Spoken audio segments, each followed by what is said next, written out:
Can you become a great long jumper, triple jumper or sprinter without doing weights? I was recently asked that very question by one of you guys in the comment sections of one of my recent videos. Well, it's a very interesting subject.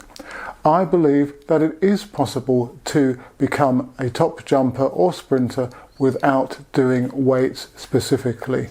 Now, I may be in the minority by saying that. However, there are some caveats to what I'm going to explain. I am going to stress, however, that you need to do weights and other resistance training exercises to strengthen soft tissue, ligaments, tendons and muscles to withstand the forces that they're going to be subject to when sprinting and jumping. So for me, there is a value in weights and other resistance training to achieve that level of robustness. However, from a purely power producing standpoint, can we develop the power and speed needed to jump far and sprint fast without using weights? Well, as I've indicated, I believe you can. Now, I'm not saying you should do that.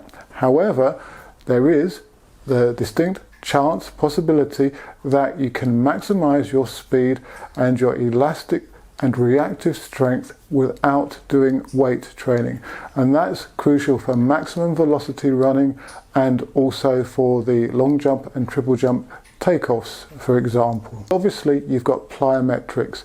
Now, there are plenty of videos on my channel on plyometrics. However, let's look at drop jumps. Now, with these, you can vary the strength and the speed component of the drops.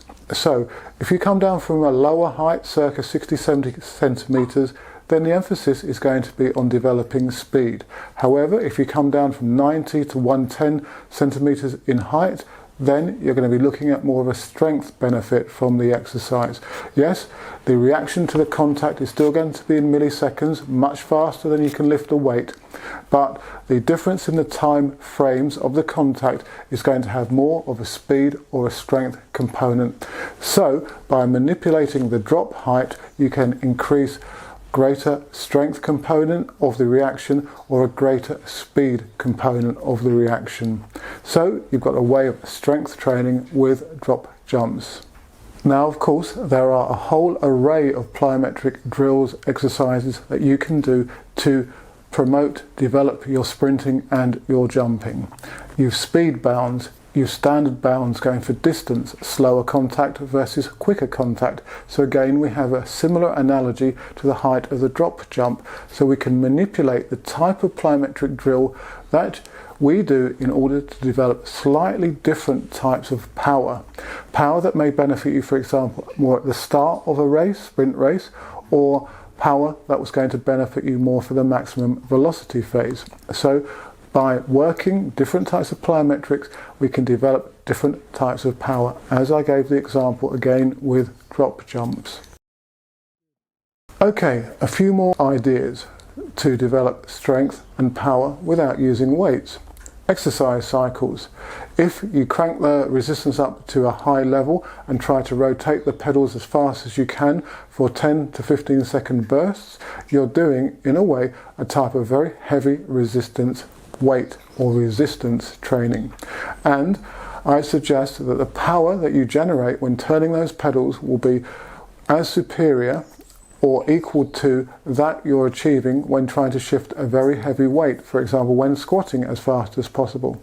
Simply because even though the pedals will be a bit of a grind to push around, once you get going, you'll be creating a speed in excess of trying to move a weight from a half squat position upwards, for example. In the zone, neurally excited to recruit all those bundles of fast twitch muscle units, the biggest ones that create the most amount of power. So that is another take-home value from doing heavy resistance cycling on a exercise bike. One that again could provide you with a basis of strength and power that will improve your sprinting and jumping. In a previous video, I talked about isometrics and how they can be beneficial for improving tendon health, for example, and strengthening tendons so that they can, 1, produce more power, and 2, are less likely to be injured.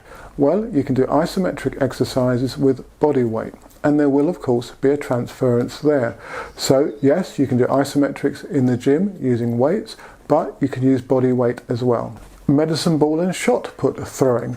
There's yet another example of how you can increase power by not using weights in the traditional sense.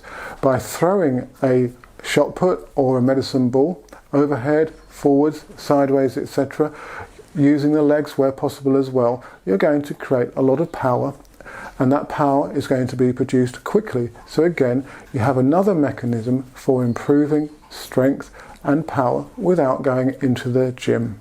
I could give you more examples, but I think that's enough for the moment to showcase how you could actually develop power, strength and speed without using weights. Advocates of weight training will say that weights provides the foundation upon which you can develop more specific power. That relies on the fact that you transition the strength and power gained from your weight training into your actual event performance. If you don't do that, then gaining strength through weight training is going to be a bit of a waste of time. It will not improve your jumping and your sprinting directly. The exercises that I have described are, in general, much more specific exercises, and their channeling into a performance is going to be superior than weight training. So, what do you think? Do you think you could jump as far as you could or sprint as fast as you can without using weights? Let me know. And as usual, good luck with your training, and I'm sure the competitions that are coming up at this early stage of the season. Speaking of which, I'll be going warm weather training soon with some of my athletes and the England team. So do look out for some videos on what we get up to, and please do subscribe to the channel and turn on the bell icon so that you'll be notified of any new videos which I upload. And do consider becoming a channel member and gaining access to exclusive videos. Interested in the extremely accurate and portable free-lap timing system, then do get in contact with me. And if you like the Jump Squad merchandise, go to any of the channel's videos and click on the store underneath, and you can get a 15% discount if you use the code JUMP15. If you're interested in finding out more about Theraguns and the Theragun Elite in particular, check out the video on the channel and also look out for special offers and discounts. It's a great device, Bluetooth enabled, multiple speeds and great for rehab.